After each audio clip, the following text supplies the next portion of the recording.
This is EngineFactory.com, the world's leader in the turnkey engine market. Right here is an example of one of our 347 Ford stroker engines. It's a complete turnkey engine package, roller cam, forged steel internals, balanced and blueprinted. Every engine here is fully tested for over 45 minutes. All the adjustments are already made. So I'm going to go over some of the items, what we do here in our test stand, and on your part what you need to do as far as the installation goes. So as you can see, again, 347 Ford stroker engine here.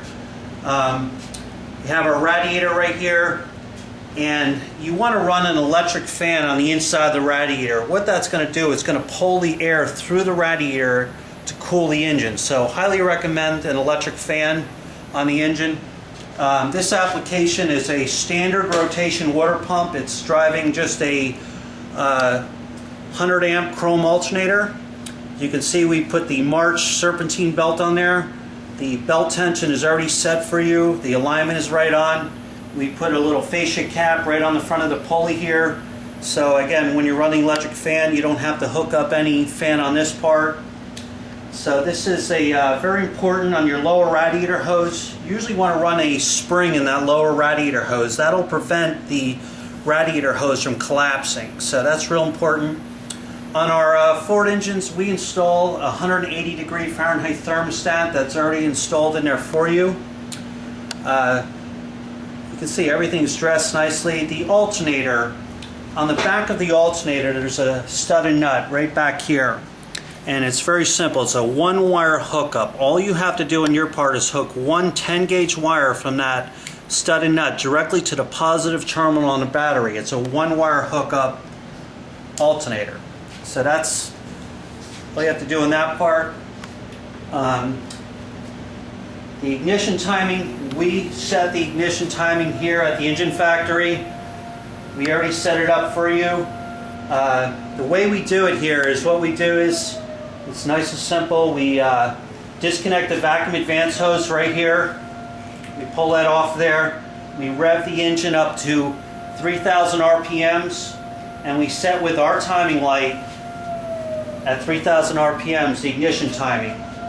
And we set it around between 34 to 36 degrees of advance in the distributor at 3,000 RPMs. And I'll show you right now how we do it. So here we go, I'll start the engine up. The ignition timing has already been set, but what we're going to show you is with our timing light that it is at 36 degrees of timing at 3,000 RPMs. And the way to set the timing is, if you were to set it, you have to adjust it at all. The distributor hold down clamp, you would loosen that hold down clamp bolt, disconnect the vacuum advance hose, start the engine up, bring it up to 3,000 RPMs with your timing light on the timing pointer here. And what we do is we turn the distributor until we achieve 36 degrees of timing at 3,000 RPMs. And again, this one we already set up, but I'm going to show you that with the timing light flashing, it's right on at 3,000 RPMs at 36 degrees. So we'll start it up.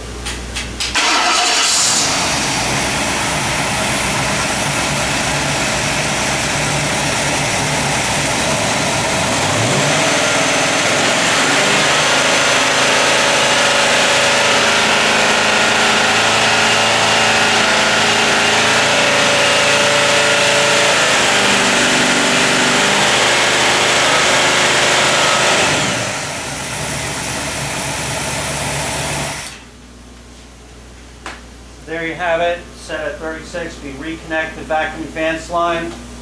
The hold down clamp is in place and the timing is set. So again, this engine comes from us fully all tested. All the adjustments are made. On the ignition coil, all you have to do on your part is hook up one wire to the plus side of the ignition coil that has 12 volts of power going to it when you turn your ignition key on and off. So again, all you have to do in your part, very easy. You must supply key activated 12 volts of power to the plus side of the ignition coil.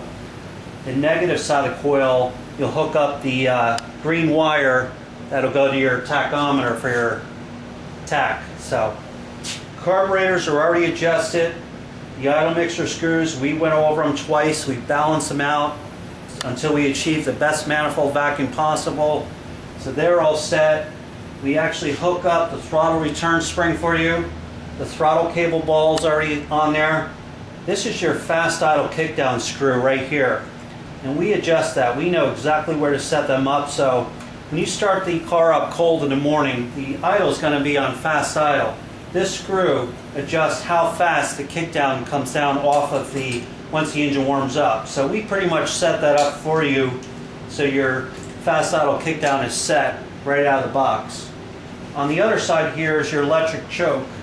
There's going to be a red wire on the plus side of the electric choke. And that wire, you have to supply key activated 12 volts power to it. So when you turn your ignition key on and off, you have to supply one wire going to that plus side of the electric choke that has 12 volts of power on and off the ignition key. And that'll relax the spring, moving this linkage rod to open and close your choke flap here. That's very important that that's hooked up, again, with key activated 12 volts power. The secondary air flap on this Thunder Series 650 carburetor we're running, it's set. There's an adjustment screw on here. We know exactly where to set them, so that's already set up. The back of your carburetor, if you have it's a full manifold vacuum port. There's actually two more right here. Either one of these three can be used for full manifold vacuum. If you're running a power brake booster hose, you can put a fitting in there and hook that up to that. Or any one of these two. If you have an automatic trans car, the transmodulator line can be hooked up right into that. And that's manifold vacuum, full manifold vacuum directly.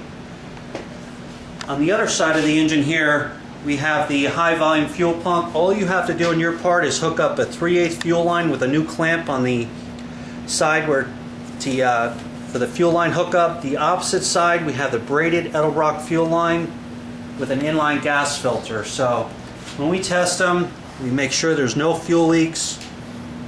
Everything is fully tested. Your oil pressure switch, we actually supply an extension coming out for you with a T-fitting. You can put your oil pressure switch right into that, or if you have an oil temperature switch, you can also hook into that. So we do supply you with the extension. Works nice. It's already set up. Our engines come with the oil stick and tube. It's like that. This is again, a 347 roller cam engine, has the roller rocker arms. We test the engine for 45 minutes here. Make sure you have no problems. It's tested from 1,000 to 5,000 RPMs. We test for the throttle response. We test for engine vibrations. Here's our gauge cluster. We test the manifold vacuum, oil pressure readings, hot and cold, the water temperature gauge, RPM tachometer. So it's fully tested as if it would be actually in your car. When you get this engine, it's ready to go. Everything is done for you. The Fords, last thing I just want to show you here is a lot of on the Fords, they get a mid plate that goes in behind the flex plate.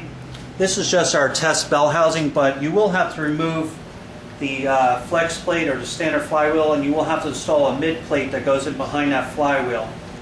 And when you go to put the bolts back on, you want to put thread sealer on those flywheel bolts and torque them to about 60 foot-pounds.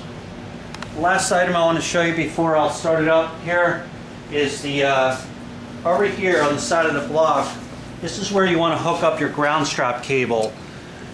Right here, you want to hook up the good copper ground strap cable from the engine block to the chassis. The engine block has to have its own ground strap cable. That's real important.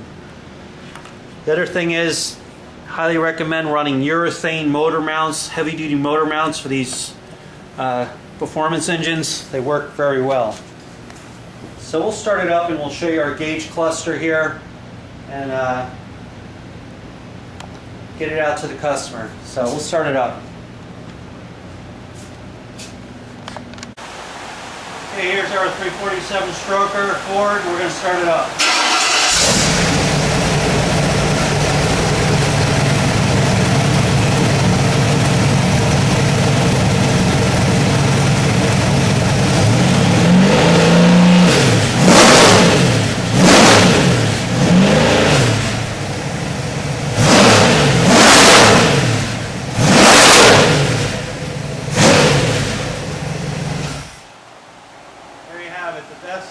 Ford turnkey engine in the world, enginefactory.com.